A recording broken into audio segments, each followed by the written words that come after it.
मेहर वापारी ग़ैर महफूज फोरन जो राज बी सेक्शन थाने जी हद मां राइस मिल अॻवान शर्जील सोलंकी लुटिजी वियो। 3 हथियारबंदनि सरेआम 27 लख फुर करे फरार थी विया। मेहर बी सेक्शन थाने जी हद में सरेआम राइस मिल अॻवान शर्जील सोलंकी खां 3 मां नामालूम मास्क पातल हथियारबंदनि हथियारनि जे ज़ोर ते 27 लख रोक फुर करे फरार थी विया।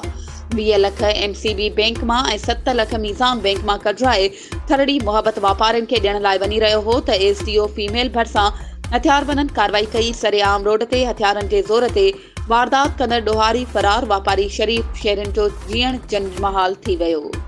वधीक ख़बरुनि ऐं अपडेट्स जे लाइ असांजे चैनल खे सब्सक्राइब कयो ऐं हा बेल आइकन खे प्रेस करणु न विसारिजो त जीअं असांजी हर नई अचण वारी वीडियो तव्हां ताईं पहुची सघे।